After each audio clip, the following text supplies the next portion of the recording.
He walked into the office in worn-out shoes and a faded shirt. Some laughed. Others ignored him like he didn't exist. They assumed he was just another poor delivery man. But what if he wasn't? What if he was the true owner? Why did he choose to hide his identity? And what happened when everyone discovered the truth? Sit back and watch as this unbelievable story unfolds. There was a man named Mr. Andrew, a wealthy businessman who owned several restaurants, bakeries, and delivery companies. His enterprises served countless people across many towns, with delivery vans moving products daily. Despite his success, luxurious homes, and expensive cars, Mr. Andrew was a quiet man who rarely spoke. Those who worked with him knew he was smart and observant. He preferred to study people from afar and paid close attention to detail. Often, he would sit alone for hours, reflecting on ways to improve his businesses. But life hadn't always been this way for Mr. Andrew. He came from a background of poverty and hardship. He understood what it meant to have nothing. His success was the result of years of hard work, saving, and building his first restaurant from the ground up. Over time, it grew into a vast food empire. However, with growth came disappointment. He noticed something troubling. Employees behaved well only when he was present. When promoted or left unsupervised, many turned lazy, arrogant, and disrespectful. He witnessed it repeatedly.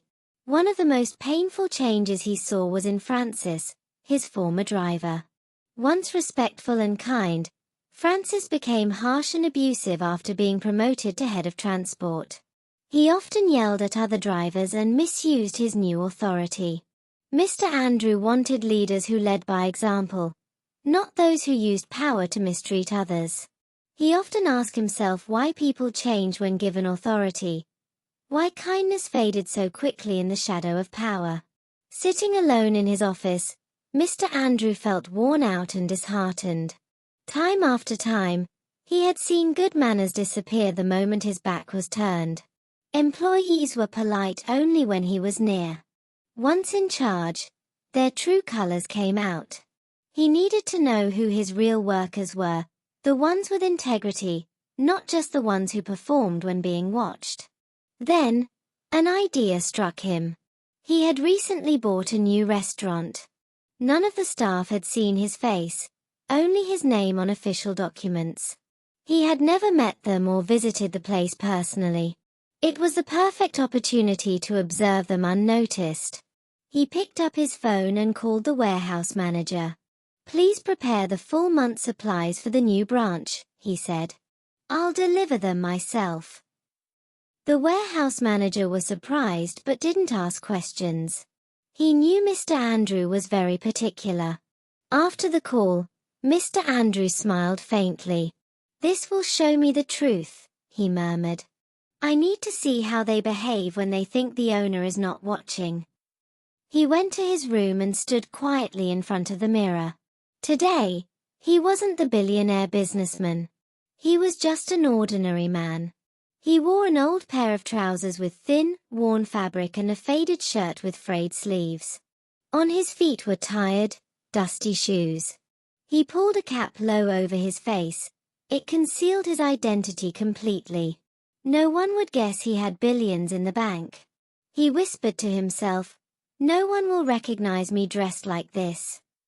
Taking a deep breath, he stepped out the door, ready for what awaited him. He drove the delivery van himself, a simple white one, just like the others in his fleet. Nothing about him stood out. When he arrived, he parked a little distance from the building and looked around.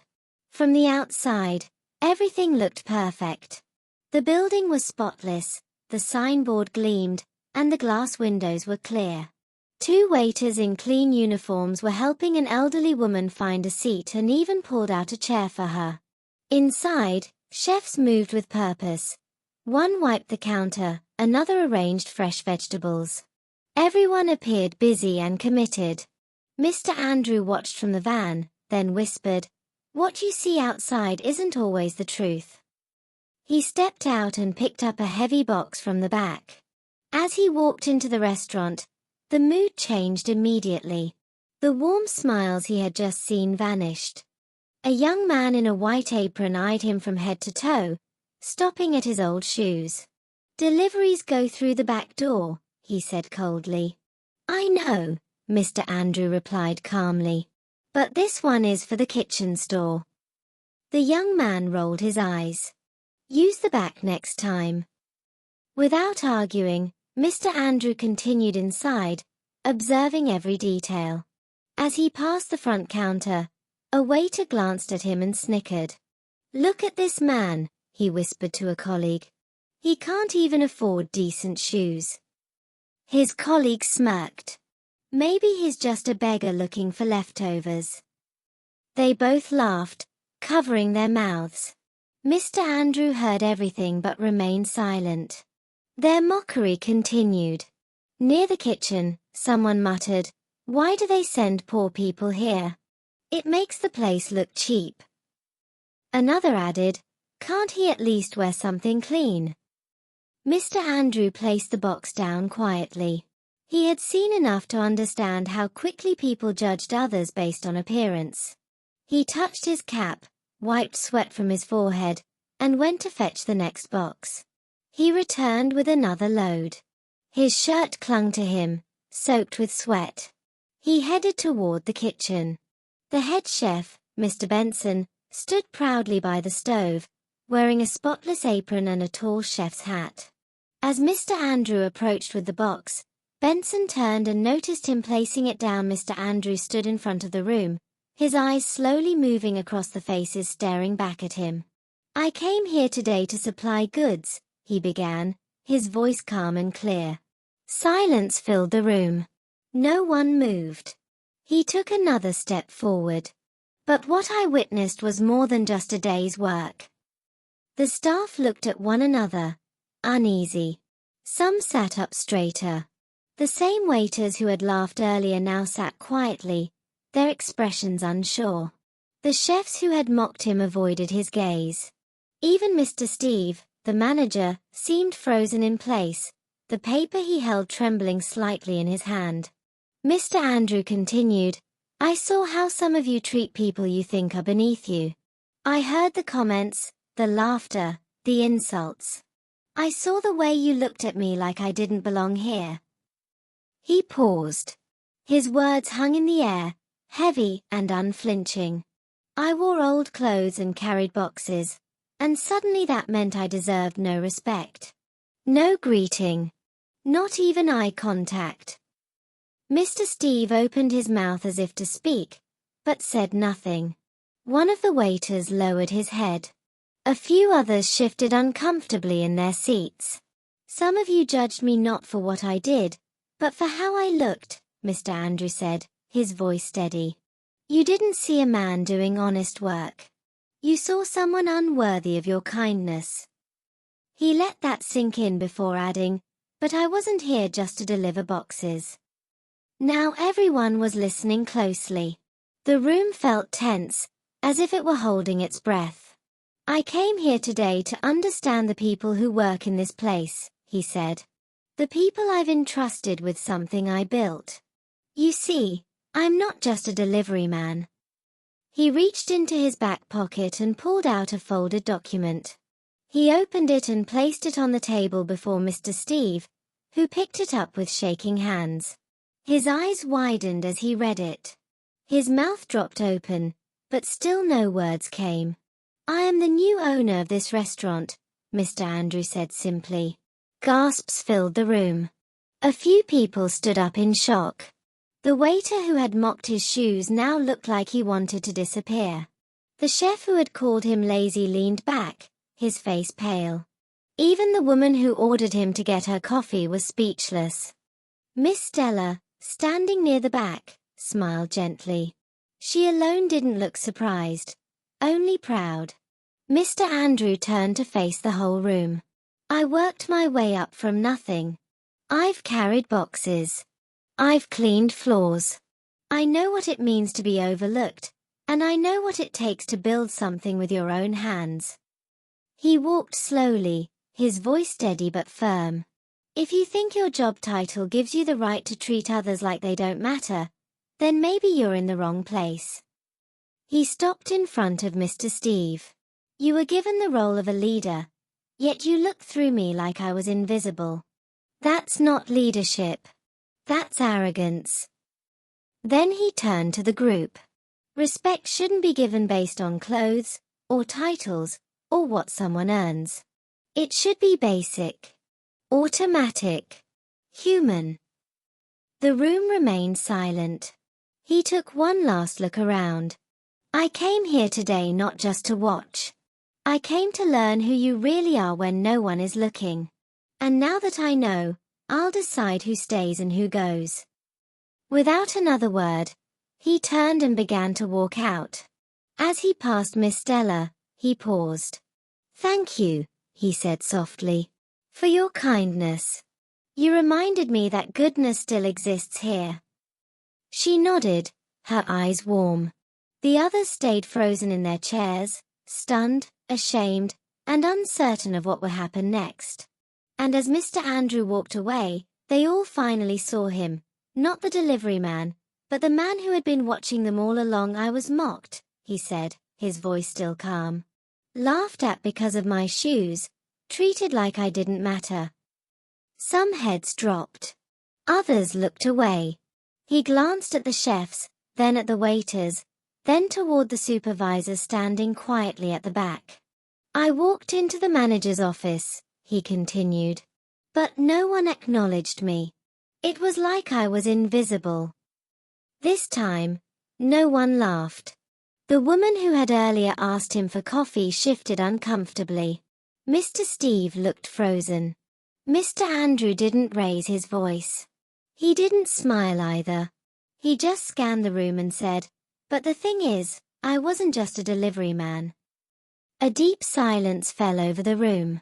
He stepped closer, and something shifted, something they would never forget. Mr. Andrew turned and faced Mr. Steve directly. You didn't notice me, he said, his tone firm. You looked through me like I didn't exist. Not even when I was insulted in front of you. Mr. Steve's expression changed. His eyes widened. His lips moved, but he had no words. Everyone watched in silence. Then Mr. Andrew continued. My name is Andrew, he said slowly. I am the owner of this restaurant.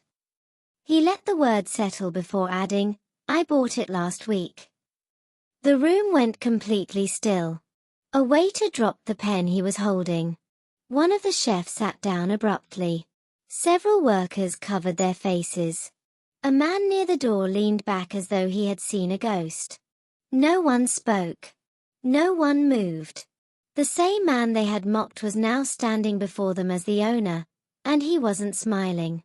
Mr. Andrew's eyes moved from one face to another. Some couldn't meet his gaze. Others stared at the ground. I won't fire anyone, he said clearly. A few people looked up in surprise. Some sighed in quiet relief. But hear me, he went on. If you want to work with me, things must change. The room stayed quiet. No more pride. No more mocking people because of how they look.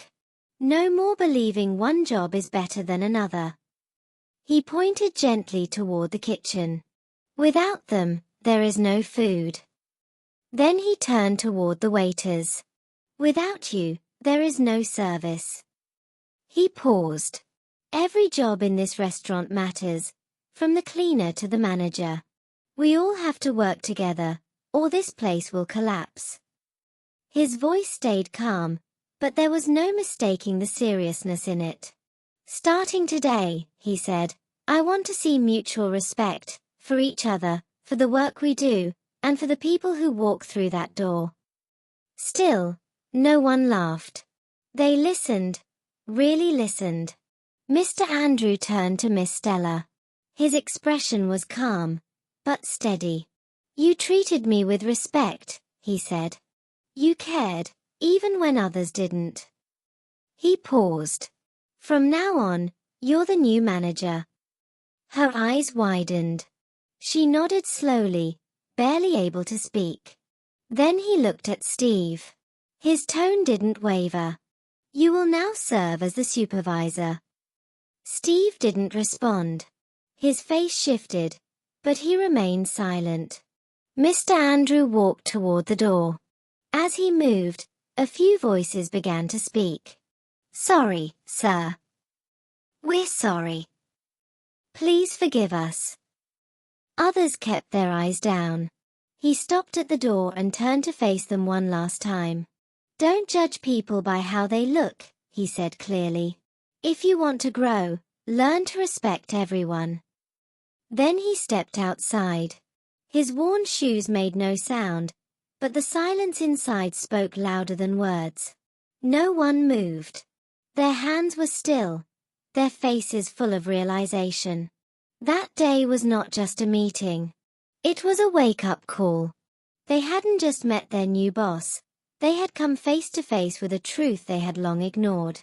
A truth that reminded them how wrong it is to judge, how powerful respect is, and how one quiet man had changed everything. The moment stayed with them long after the door had closed.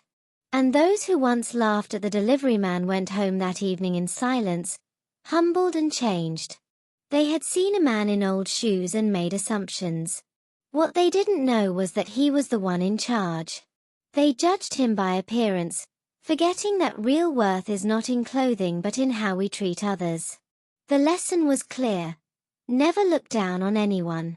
The person who seems insignificant today might be everything tomorrow. Kindness costs nothing, but it opens doors. Pride, on the other hand, shuts them. What did you learn from this story? Share your thoughts in the comment section. I would love to hear from you.